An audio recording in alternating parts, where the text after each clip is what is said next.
Hello everyone, welcome back to Learn Bio. Let's learn bio with me. So last के lecture में हम लोगों ने ओरिएंटेशन के टाइप्स, इकोलॉजिकल कॉन्टेक्स्ट में जो दूसरे तरह के टाइप्स हैं 6 टाइप्स के, वो सब पढ़ लिए थे। आज हम लोग नए टॉपिक से शुरुआत करते हैं और वो है FAP। शॉर्ट फॉर्म में FAP, और इसको बोलते हैं फिक्स्ड एक्शन पैटर्न। तो नाम से ही समझ में आ रहा होगा कि जो भी फिक्स्ड एक्शन होते हैं, जो चेंजेबल नहीं होते हैं, उनको हम क्या बोलते हैं? FAP। तो इसके कैरेक्टरिस्टिक देख लेते हैं। FAP क्या होते हैं? स्टीरियोटाइप्ड बिहेवियर होते हैं, मतलब सेम रहते हैं, विद टाइम चेंज नहीं होते हैं। इनेट एंड इनवेरिएंट। इनेट मतलब हायरार्कियल होते हैं, पेरेंट्स से ऑफ स्प्रिंग्स में जाते हैं, और इनवेरिएंट मतलब चेंज नहीं हो सकते। उसके बाद FAP जो हैं वो फर्स्ट डिस्क्राइब्ड बाय के लॉरेंस। तो के लॉरेंस करके एक साइंटिस्ट थे जिन्होंने FAP को सबसे पहले डिस्क्राइब किया था। और जैसे पहले ही पढ़ लिया था कि इनवेरिएंट होते हैं और इनेट होते हैं, तो ये ट्रांसफर थ्रू जीन्स, ये जीन्स के द्वारा ट्रांसफ़र होंगे कहाँ? पेरेंट्स से बच्चों में। अब FAP के हम एग्जाम्पल्स देख लेते हैं, जैसे mating, feeding patterns, nest building, parental care, vocalisation, ये सब किसके एग्जाम्पल हैं? FAP के। ठीक है, अब इसका एक अच्छा एग्जाम्पल हम लोग देखें तो पीकॉक का डांस। अब जो भी पीकॉक होता है वो अपने मेटिंग के टाइम पे फीमेल को अट्रैक्ट करने के लिए डांस करता है, पीहेन को। ठीक है, तो ये जो डांस है वो उसमें इनेट है, ऐसा नहीं है कि उसने किसी से, अपने पेरेंट्स से या किसी से उसकी ट्रेनिंग ली है। तो ये जो डांसिंग है वो क्या है? इनेट है। इसीलिए पीकॉक का dance is fixed action pattern. तो ये चीज़ समझ आ गई होगी। आगे बढ़ते हैं। अब हम लोग FAP के कैरेक्टरिस्टिक पढ़ लेते हैं। सबसे पहला और इम्पॉर्टेंट कैरेक्टरिस्टिक क्या है? स्टीरियोटाइप्ड है, अनचेंजेबल है, जैसा हमेशा से होता है वही चीज़ें होंगी, उसमें कोई भी चेंजेस नहीं होंगे। यूनिवर्सैलिटी मतलब ये सब में, पूरे यूनिवर्स में ये सेम होंगे। उस स्पीशीज़ के जितने भी एनिमल्स कहीं पे भी प्रेजेंट हों, या वो इंडिया में हो, या वो अफ्रीका में हो, या वो अमेरिका में हो, कहीं पे भी हों, वो सारे के सारे क्या करेंगे? सेम ही कैरेक्टरिस्टिक और बिहेवियर शो करेंगे। थर्ड वन इज़ इंडिपेंडेंट, मतलब ये कोई भी एक्सपीरियंस पे डिपेंड नहीं होते हैं, कि किसी भी एनिमल्स के अपने अपने एक्सपीरियंस पे, इंडिविजुअल एक्सपीरियंस पे डिपेंड हो। और अगर ऐसा होता तो अगर मान लो ये A एनिमल है और ये B एनिमल, इसका एक्सपीरियंस अलग होता, इसका अलग होता, तो इनके बिहेवियर में भी चेंज आ जाता। लेकिन ऐसा नहीं होता है, क्योंकि FAP is independent. Singleness of purpose, इसका सिर्फ और सिर्फ एक ही पर्पस होता है। इसमें ऐसा नहीं होता है कि कोई भी FAP का कैरेक्टरिस्टिक शो हो रहा है तो उसके एक से ज़्यादा पर्पस होंगे। जैसे मेटिंग का बिहेवियर होता है, जो कि किसका एग्जाम्पल है? FAP का। तो इसका पर्पस क्या होगा? सिर्फ एक पर्पस होगा, क्या? रिप्रोडक्शन।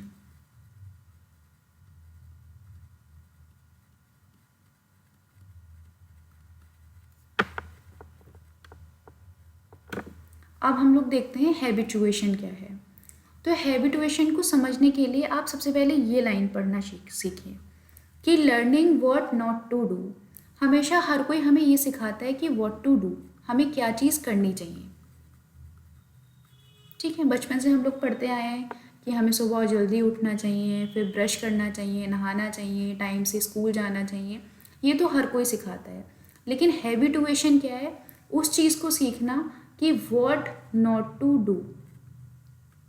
तो ये चीज़ हमारी ज़िंदगी में भी बहुत मायने रखती है कि हमें, ये तो सबको पता होता है कि हमें करना क्या है, बट ये किसी किसी को पता होता है कि हमें क्या नहीं करना है। और ये जानना बहुत ज़रूरी है कि हमें क्या क्या चीज़ें नहीं करनी है। So habituation is basically learning what not to do. तो क्या चीज़ किसी भी ऑर्गेनिज्म को नहीं करनी चाहिए, ये सीखना इज़ हैबिचुएशन। ठीक है, अब इसकी डेफिनेशन देख लेते हैं। Habituation is not to respond to repeated stimuli. कोई भी स्टिमुलाई है, अगर वो एक से ज़्यादा बार दिया जा रहा है, तो क्या होगा, उसके रिस्पॉन्स में कमी आ जाएगी। एक्वायर ऑफ न्यू हैबिट्स, इसमें क्या होता है, न्यू हैबिट्स को एक्वायर कर लेते हैं, पुरानी हैबिट्स को छोड़ देते हैं। लॉस ऑफ ओल्ड वंस, ठीक, तो habituation is not to respond to repeated stimuli, इसमें न्यू हैबिट्स को एक्वायर करते हैं, पुरानी हैबिट्स को छोड़ देते हैं। इसमें क्या होता है, रिपीटेड स्टिमुलस, अगर स्टिमुलस बार बार दिया जाता है तो रिजल्ट ये होगा कि जो रिस्पॉन्स होगा वो डिक्रीज हो जाएगा, रिस्पॉन्स होगा ही नहीं। अब जैसे इसका एग्जाम्पल पढ़ लेते हैं, रॉक स्क्विरल। अब इसके बाद क्या होता है, शुरुआत में रॉक स्क्विरल जो होती है वो लोगों से डरती है, लोग उसके आसपास आए या उसे छूने की कोशिश करें तो वो उससे डरेगी। लेकिन अगर लोग, कोई भी इंसान या कोई लोग इस चीज़ को बार बार करते हैं तो धीरे धीरे धीरे धीरे जो स्क्विरल होगी वो हैबिचुअल हो जाएगी, और फिर उसके बाद वो इस रिस्पॉन्स, ये जो स्टिमुलाई हुई, लोगों का डराना, उसके पास वापस जाना, अगर ये स्टिमुलाई जो है रिपीट हो रहा है बार बार, तो अगर ये बार बार रिपीट होगा तो क्या होगा, स्क्विरल उसकी आदी हो जाएगी और फिर एक टाइम के बाद वो लोगों से नहीं डरेगी। तो यही इसमें लिखा है, in rock squirrel initially afraid of people may become less afraid after being approached by people several times. तो अगर उसको बार बार हम लोग छेड़ेंगे या बार बार उसको डराने की कोशिश करेंगे तो एक टाइम के बाद वो उस चीज़ को हैबिचुअल हो जाएगी। इसका बेसिकली हैबिटुएशन का मतलब ही है हैबिचुअल हो जाना। जैसे हम लोग कहते हैं कि बच्चे को ज़्यादा नहीं मारना चाहिए, वो बेशर्म पड़ जाता है, तो हैबिचुअल होना इस थोड़ा थोड़ा बेशर्म टाइप का हो जाना, कि अगर बार बार स्टिमुलस मिल रहे हैं, बार बार पिटाई हो रही है, बार बार डांट पड़ रही है, फिर भी बच्चा नहीं सुन रहा है, तो क्या है, वो हैबिचुअल हो गए मार पिटाई का। तो बेसिकली इसका ये मतलब होता है। नेक्स्ट हम लोग देखते हैं, people who is initially annoyed by a loud noise may become used of it with time. तो हम लोगों ने देखा होगा कि जो भी लोग गांव से शहर की तरफ मूव ऑन करते हैं या माइग्रेट करते हैं तो गांव का जो माहौल होता है वो बहुत पीसफुल होता है, लेकिन जैसे वो शहर में जाते हैं और नॉइज़ उन्हें अनॉय करती है शुरुआत में, लेकिन धीरे धीरे टाइम के साथ वो उसके हैबिचुअल हो जाते हैं और फिर उनको लाउड जो नॉइज़ होती है वो मे भी उनको अफेक्ट ना करे और वो उसके यूज टू हो जाएं। अब हम लोग क्या करते हैं, हैबिचुएशन की कैरेक्टरिस्टिक्स को पढ़ लेते हैं। तो हैबिचुएशन का जो बिहेवियर है या लर्निंग है वो कैसी है, नॉन एसोसिएटिव है। मतलब इसमें अगर स्टिमुलस बार बार दिया जाएगा तो बिहेवियरल रिस्पॉन्स जो होगा वो डिक्रीज़ होता चला जाएगा। ठीक है, जैसे जैसे इसके अटैम्प्ट बढ़ेंगे बिहेवियरल रिस्पॉन्स के अटैम्प्ट्स डिक्रीज़ होते चले जाएंगे, तो इसलिए इसको क्या बोलते हैं, नॉन एसोसिएटिव लर्निंग। अब इसका जो सबसे पहला एंड इम्पॉर्टेंट कैरेक्टरिस्टिक है वो है स्टिमुलस स्पेसिफिसिटी। इसका यही मतलब है कि जैसे जैसे रिस्पॉन्स डिक्रीज़ होगा, रिस्पॉन्स डिक्रीज तभी होगा जब रिपीटेड स्टिमुलस मिलेंगे। बार बार अगर स्टिमुलस दिए जाएंगे, बार बार स्टिमुलस दिए जाएंगे तो जो रिस्पॉन्स होगा वो डिक्रीज़ होता चला जाएगा। उसके बाद हम लोग देखते हैं एक वर्ड आता है डिसहैबिटुएशन। तो डिसहैबिटुएशन यही है कि ये ऑपोजिट हो गया हैबिचुएशन का। इसमें क्या होगा, अगर स्टिमुलाई बार बार दिया जाएगा तो रिस्पॉन्स इंक्रीज होता चला जाएगा। ठीक है, तो if novel stimulus is provided then the response increase known as dishabituation. अगर नॉवल टाइप का स्टिमुलस दिया जाएगा तो रिस्पॉन्स इंक्रीज हो जाएगा, इसको क्या बोलेंगे, dishabituation. Original response returns with new kind of response. इसमें क्या होता है कि जो रिस्पॉन्स होगा वो नए नए तरह के चेंजेस के साथ दिखाई देगा। तो ये दोनों कैरेक्टरिस्टिक समझ में आ गए होंगे। हमारा जो थर्ड कैरेक्टरिस्टिक है वो है वीकर स्टिमुलस।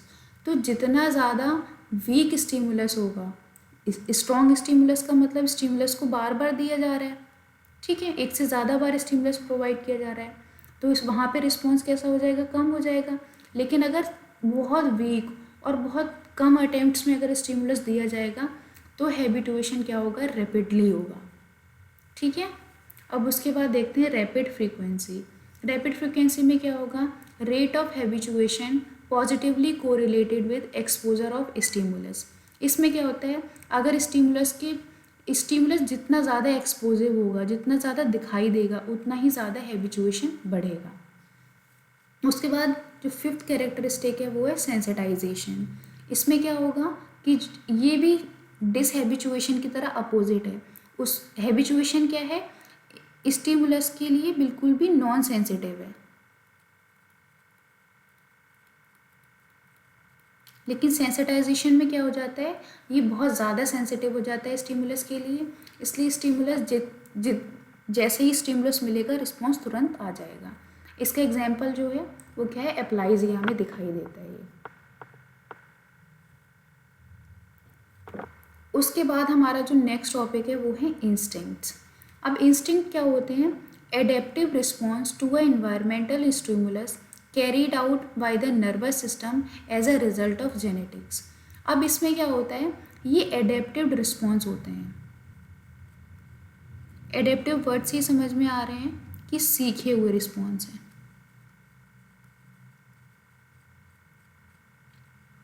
ठीक है, ये सीख कैसी है, इनबॉर्न है,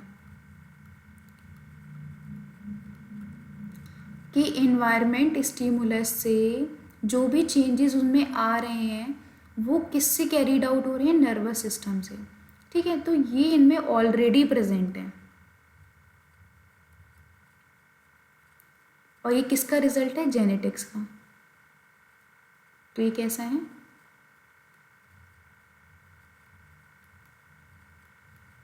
हायरार्की। ठीक है, इनको और क्या बोल सकते हैं हम, इनेट बिहेवियर। इनेट बिहेवियर मतलब इनबॉर्न बिहेवियर। जैसे इसका बेस्ट एग्जांपल है नेस्ट बिल्डिंग। तो कोई भी बर्ड है वो अपने ऑफस्प्रिंग्स के लिए नेस्ट बनाती है। तो ऐसा तो है नहीं कि बर्ड इस चीज़ की ट्रेनिंग ले रही है या अपने पेरेंट्स से सीख रही है, ये उनमें क्या है, इनबॉर्न टैलेंट है।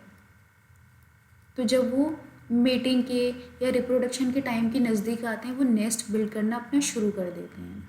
इस बिहेवियर को हम क्या बोलते हैं, इनहेट बिहेवियर, जो उनकी जीन्स में ऑलरेडी प्रेजेंट है। तो इसके जो कैरेक्टरिस्टिक हैं वो ये हैं कि ये इनेट होता है, मतलब पेरेंट्स से ऑफस्प्रिंग में आता है। कॉम्प्लेक्स होता है, इनबॉर्न होता है, मतलब पैदा होने के साथ ही ये टैलेंट बॉर्न होता है। स्पीसीज स्पेसिफिक होता है। तो इसका मतलब यही है कि जैसे जो बर्ड का टैलेंट है नेस्ट बनाने का, वो सिर्फ बर्ड तक ही सीमित है। उसके बाद हेरिडिटरी, कि पेरेंट्स से किस में, ऑफस्प्रिंग में जा रहा है। फिक्स्ड का मतलब है कि ये चेंजेबल नहीं है। तो इंस्टिंक्ट्स आपको समझ में आ गए होंगे, इनबॉर्न बिहेवियर या इनेट बिहेवियर। एग्जाम्पल हम लोगों ने देख ही लिए थे, nest building behaviour in tailor birds. Tailor bird का फेमस ही है इसलिए क्योंकि ये बहुत अच्छा नेस्ट बनाती है। ऐसा नहीं होता कि उसने कोई ट्रेनिंग ली है, no training no previous experience. बिना किसी ट्रेनिंग के, बिना किसी प्रीवियस एक्सपीरियंस के होने के बावजूद भी ये अपना नेस्ट बहुत अच्छा बनाती हैं। बिल्डिंग ऑफ स्पाइडर्स वेब, तो जो मकड़ी होती है वो अपना जाला भी बिना किसी एक्सपीरियंस के बना लेती है। हनी भी होती हैं, वो एक दूसरे से कम्युनिकेशन करती हैं डांसिंग फॉर्म में। तो ये भी किसका एग्जाम्पल है, इनेट बिहेवियर या इंस्टिंक्ट्स का। अब इसका जो कंट्रोल होता है वो किस पे होता है, हाइपोथैलेमस। हाइपोथैलेमस किसका है, ब्रेन का पार्ट है जो इंस्टिंक्ट के बिहेवियर को कंट्रोल करता है। ठीक है, तो आज के लेक्चर को हम लोग इतना ही रखते हैं। बाकी हम लोग आगे की चीज़ें, जैसे मैं आगे दिखा देती हूँ आगे की स्लाइड्स, उसमें हम इंस्टिंक्ट्स के टाइप पढ़ेंगे, ओपन और क्लोज टाइप, वो हम नेक्स्ट वीडियो में कवर करेंगे। तब तक के लिए थैंक यू सो मच, आपने ये वीडियो देखी। एंड अगर आपको वीडियो पसंद आई तो लाइक करें और चैनल को सब्सक्राइब करें।